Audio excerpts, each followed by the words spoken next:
Good morning, everybody. Hope you had a great weekend. Thank you for starting your week off here. If you want to follow along, we'll be in the 15th chapter of the book of Acts, and we will continue where we picked up, where we ended up Saturday. We're going to look at the next question that comes up here at the Jerusalem Council. Does a man have to accept the whole law before he can be saved? Several things we need to notice here as we look again at verses 4 and 5. And just to read them real quick, when they came to Jerusalem, they were welcomed by the church and the apostles and the elders, and they declared all that God had done with them. But some believers who belonged to the party of the Pharisees rose up and said, "It is necessary to circumcise them and to order them to keep the law of Moses." So we have the motion on the table. Some rose up and said they must keep the law of Moses to be saved. So several things that I think we need to look at. First of all, we see that they were welcomed. They were that everybody seems to be glad to see Paul and the group traveling with him. Everybody seems to be present. Council is in full swing. The word "received" that's used there indicates a formal meeting of the church. Paul is reporting to the church, the apostles, the elders, in a meeting for that purpose. It appears from verses 4 and 6 that this must have been a 2 day meeting. The Bible tells us that Paul declares everything that God has done, that the saving, that he's been saving people by grace through faith, that God was the one who was accepting people by faith alone. And we see here that there is, in all of that, then there is a small group of Pharisees who rise up and cause a problem. They cause issues. And so, again, in this extremely important meeting, and it's extremely important, still has bearing on us today. They have come together and they are giving serious consideration to this question, whether or not a person had to keep the law to be saved. And so everybody, it appears, is being very kind, very humble, because they're looking for a an answer. They're wanting to be sure that they understood how important a question this was for them to answer. Everybody had a chance to speak. Everybody was listened to.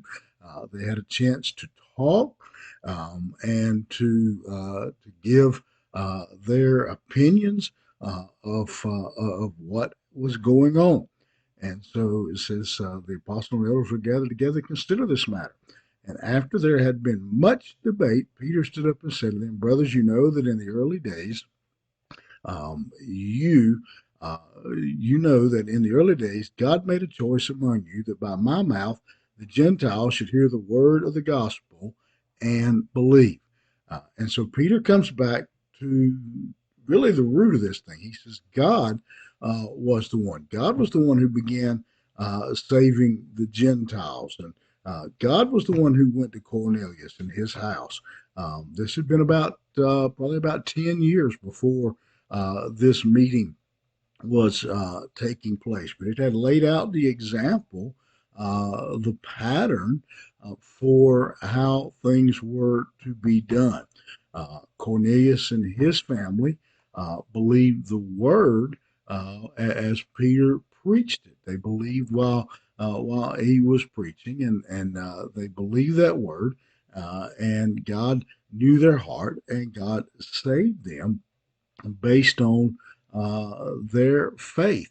And so Peter is making this distinction and making it clear that it was God who was working in these people's lives, and nobody could stand up and talk with more authority on the topic than Peter, and so he stands up.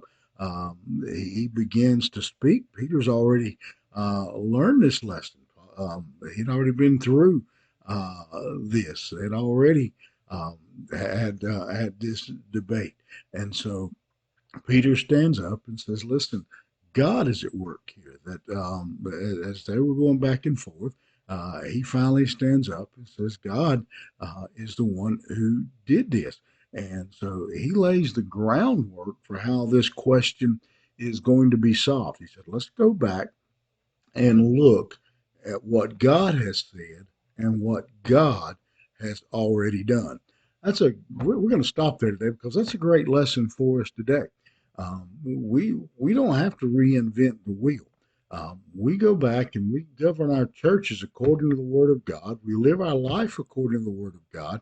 What God has already shown us, what God has already revealed to us, the principles, the laws, the precepts that He has already laid down, then we don't need to some fresh revelation. We don't need some great word from the clouds to open up and God to speak. We've got His word. We know we can see what God wants, how God plans for things to be conducted. And so Peter begins their conversation at that point. And friends, that's where our conversation should begin, our deliberations, our thoughts should begin in every question. What has God already said about this matter? You think about that today. Run your life that way today, based on what God has already said. Have a good day, and we'll look at the rest of this story tomorrow.